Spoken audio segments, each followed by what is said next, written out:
Hi guys, Joe Hain here, and I'm going to take a few moments of your time to explain the considerations for starting off a new meditation practice. So there's a few things that we have to consider when we're starting to learn meditation and to incorporate a healthy practice within our lifestyle and our life. First thing I like to focus on is location. Is that we have to find a suitable environment for us to have that meditation practice each and every day. So I like to keep that the same until you get really comfortable with it. I don't want you to change it from room to room and location to location, just because we want less distractions so that you can be successful within your goal, which I'll get to in a bit. But right now, if you're doing it at home and you're going to do it in the morning, afternoon, or nighttime, try to find that same place that you're going to do it, the same chair. I like to do it within a chair because it helps me in my old gymnast body with the aches and pains that I've had to endure over the years. And if I'm sitting on the ground, it's just not suitable for me because the aches and pains, they draw my attention towards them, and I want to be free of that. So I do it in the same chair every day unless I find myself outside my home, okay? So wherever that is for you, whether it's in your office or in your car or in your house, your apartment, condo, whatever it may be, find the same location and keep it consistent. And this has to be a place of silence. We want to be removed from distraction. So a lot of noise, the hustle and bustle of an urban environment, or children, spouses, boyfriends, girlfriends, what have you, family members, we don't want to be distracted by their attention.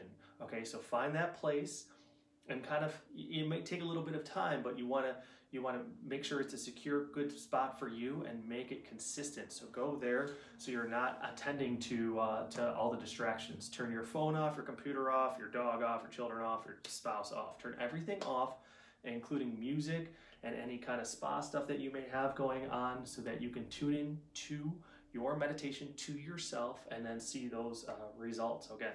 So that's location. So once you've secured a really nice location, something very quiet and peaceful, we're going to go into posture. So I like, as I stated, to go into a chair. So we're finding the same chair, and it's going to be sitting. You can sit on the couch, you can sit on your bed, you can sit on the chair, you can sit on a bench, anything that you want. It's just something that's going to be stable. Like sitting on a gorilla probably won't be suitable unless he's sound asleep.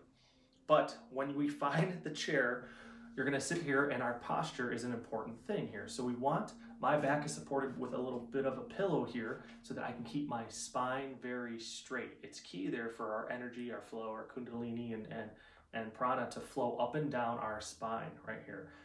And my head is going to be just kind of balancing on my neck here. So it's going to feel like I have a string that is tethered to something above that just keeps my head right where it's supposed to be, and just kind of balance, almost like those little bobbleheads that you have in the car where they can kind of move, but centered there. My shoulders are going to be back.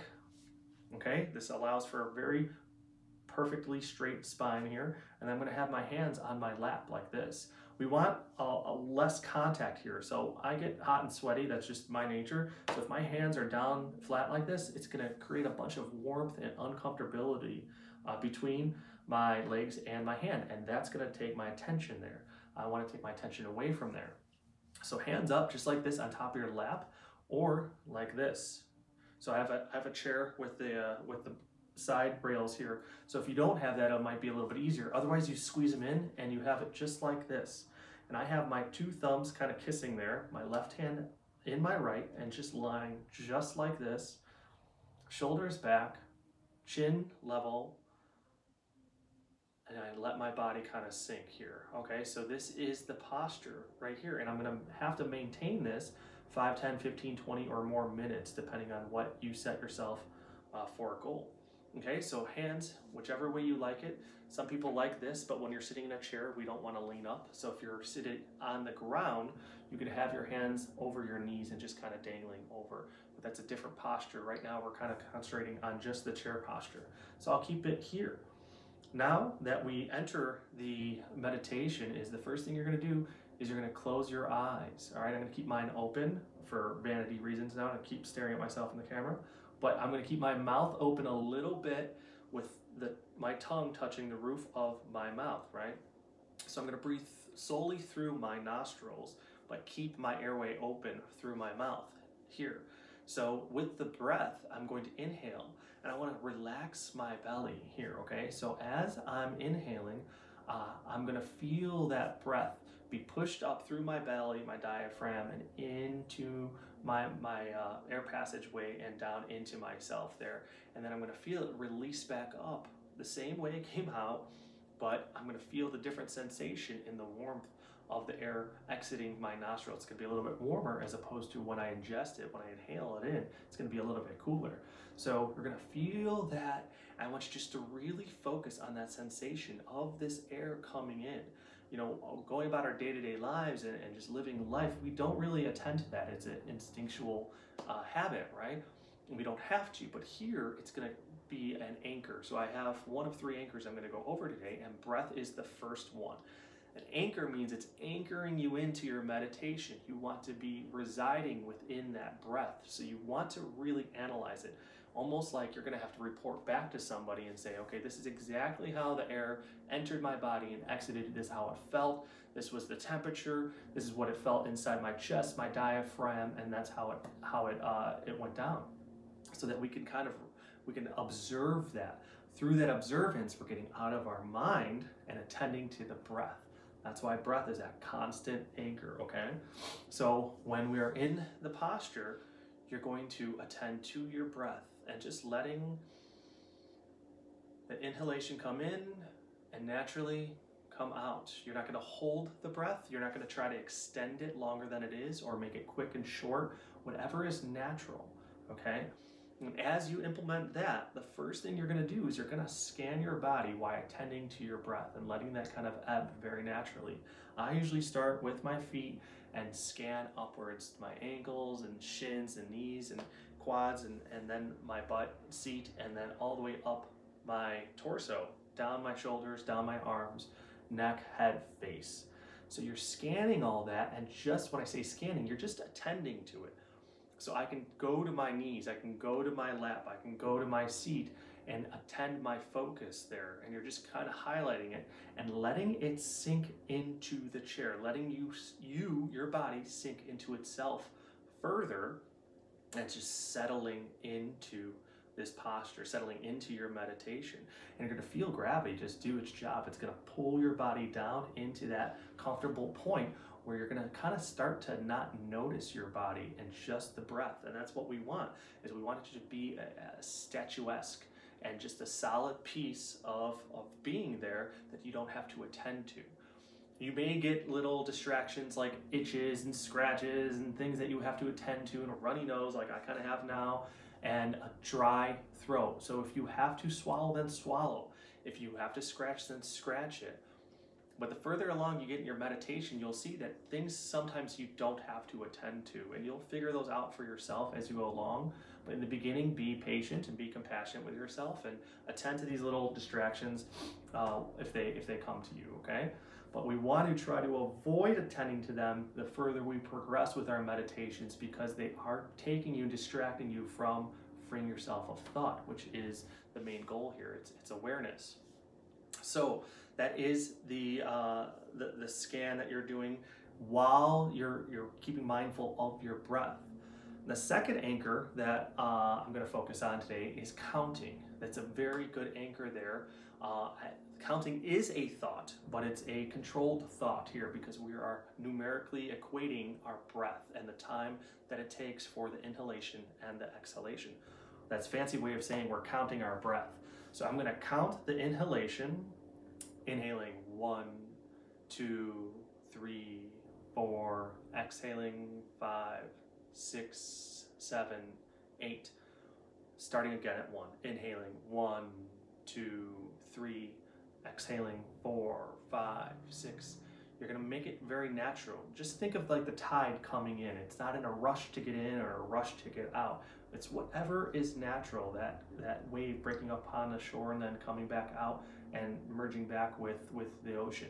That's what you kind of want to consider here, is that whatever it is, you allow it to flow as naturally as you possibly can, okay?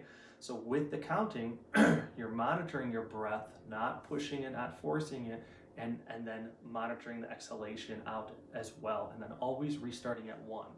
So you're really tuning in and focusing on the breath itself and how it feels and the sensation that goes along with it, and your counting. So these are two anchors you have at play now, okay? And you're gonna monitor your body throughout a little bit too. So you're gonna notice that your face muscles may get a little bit strained, your neck may strain, you may be kind of doing what I call the elevate or the airplane nap, where you kind of start dipping forward and you pop back up.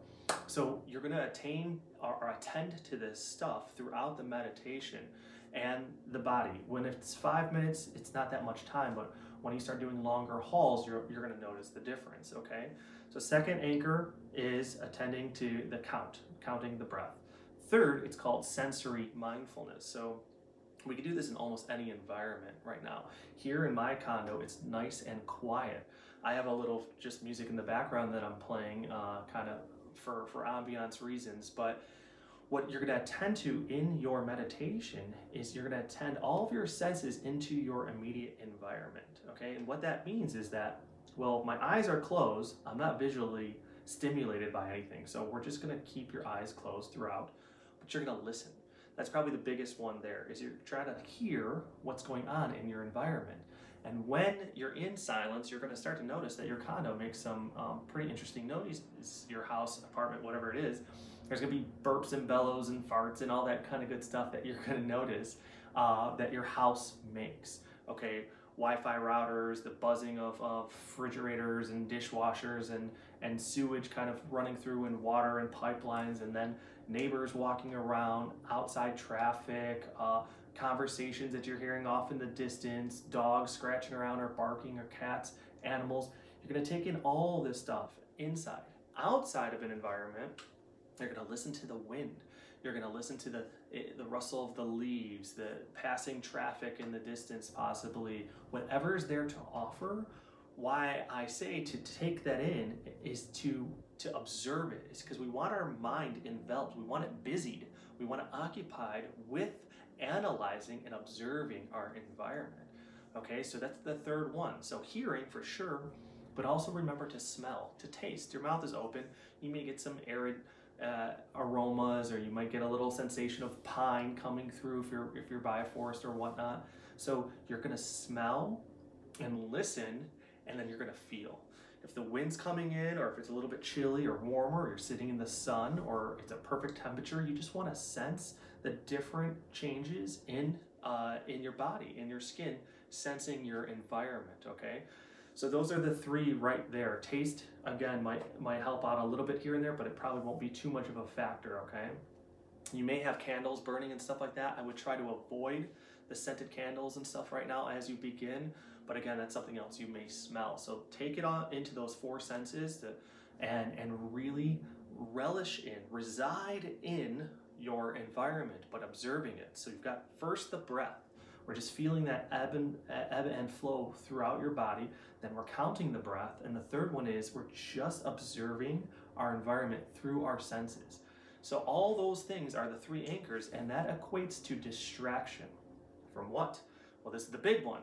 It's from our minds, right? Through meditation, what the practice of meditation is, it's a practice in awareness, okay? So we want to be completely aware of the current moment, okay? That's awareness. Some people claim to be awoke, that they're in tune with their presence, all right? Meditating is practicing that state of being so that you can rely on it in the future and get acquainted with it in the present. So what we're doing is we're trying to turn our mind off. And when I say that, people are gonna be like, what the hell do you mean turn your mind off, Joe? I need my mind to function. Of course you do, but in meditation, there's a bunch of thoughts that are gonna unravel and then just pop up and arise. Is that we want to kind of negate them, not in a judgmental way, and we don't want to consider them further than why am I thinking this, but they're gonna arise when you just want to dismiss them. It's kind of like if you're a runner and you're in this big marathon, right? And thoughts are all the other runners. While you run your race, you're not attending to them. You're not patting them on the back. You're not high-fiving them. You're not looking at them, all this and that. You're just kind of in your runner's flow, and you're just going down your path and going right by them, okay? And they're gonna pop by and try to get your attention and what have you, and you just keep on steadying to your path and hold on to your anchors. Breath, sensory mindfulness, and counting the breath, okay? So when the thought comes, you're gonna be sitting here in your meditation, attending to your anchors, and all of a sudden this little bubble is gonna pop up and say, did you get the dry cleaning? And you go, oh yeah, dry cleaning, I have that wedding next week. Oh, wedding. Best wedding I ever went to was blah blah with Carrie, back in the day. God, back in the day, can you remember how much fun that was? And you're just gonna spiral down to some other place, and 5 minutes later, you're gonna be 1,800 thoughts away from the original. Okay, that's just how the mind works. We wanna catch it quick. So when you go, okay, did you get the dry cleaning? Yeah, I got a suit there. That reminds me, I have to go pick up a new suit from the store. While I'm there, I'll grab the groceries, and then you're gonna catch yourself thinking. And you're gonna center yourself and go, come back to breath, come back to counting, come back to sensory mindfulness, okay? And you may experience a little pocket of liberation, of peace, where it's called thoughtlessness, right? Where you're not thinking of anything, and you're just residing within that awareness, within that present moment. And you're gonna get a little taste of that, and it's really, for me at least, it was very powerful and liberating. And that's gonna occur more and more frequently, okay? It might just be a millisecond at first, or a second, and then all of a sudden it might be 2 seconds, and you're gonna experience these pockets of thoughtlessness while residing within your anchors more frequently, and they may get larger.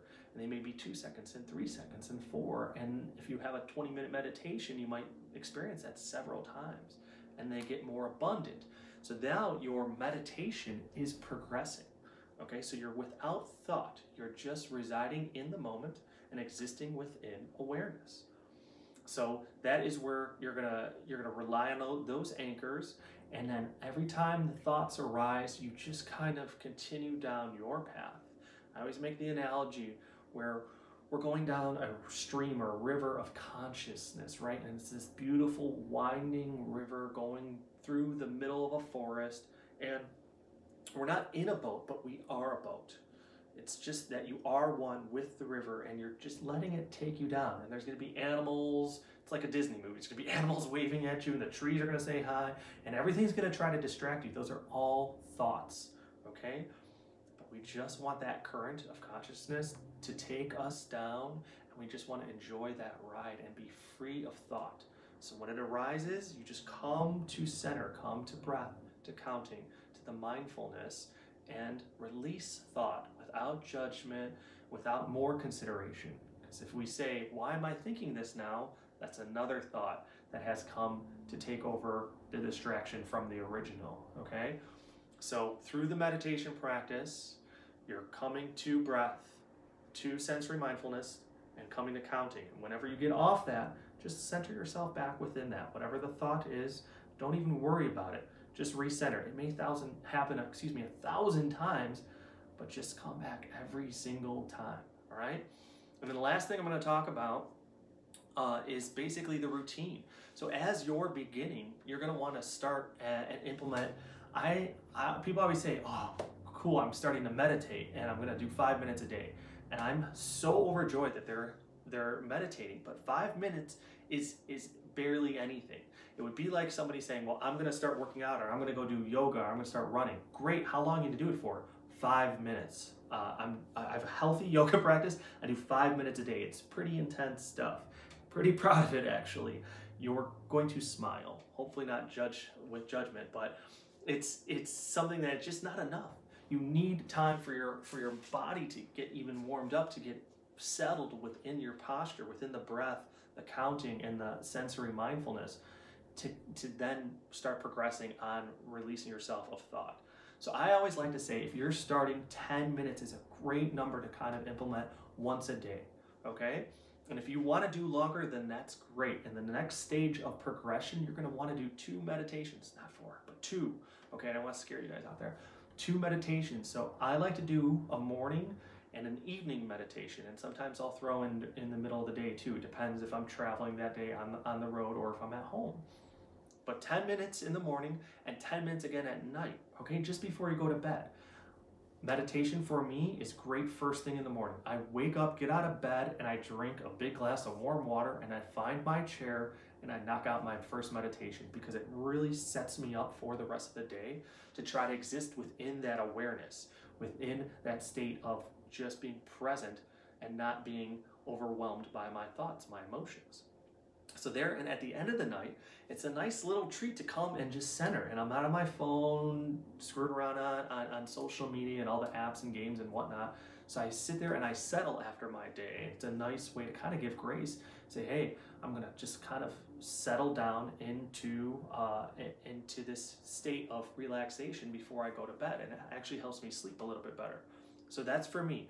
So 10 minutes a day is a great start, and just like anything else, if you start, stick to it. If you go do yoga, working out, running, any kind of athletic activity that's a hobby or investment of yours, when you miss a day, you make up for it in the next. It's a little bit tougher that day. If you miss 2, 3, 4 days, you're already rusty, right? Same thing with meditation. So you're gonna notice your progression evolve a little bit quicker and a little bit more accelerated if you don't miss days and if you don't miss sessions, okay? And when you're doing double meditations in one day, possibly 10, 20 minutes, you're gonna notice that, yeah, there's gonna be a state of peace, tranquility that overwhelms your life a little by little. It's getting more of that state of awareness, okay? And that's what we want, is just to be aware. And meditation is the training for that awareness. So I want to thank you guys for watching today. I have a website and email address, jh@truebeloveds.com. And if you have any questions, please don't hesitate to reach out. And thank you for tuning in today. And I wish you guys very, very much success upon your meditation journey. So journey well. This has been Meditation with Joe Hang. Thanks for watching, guys. Talk to you soon.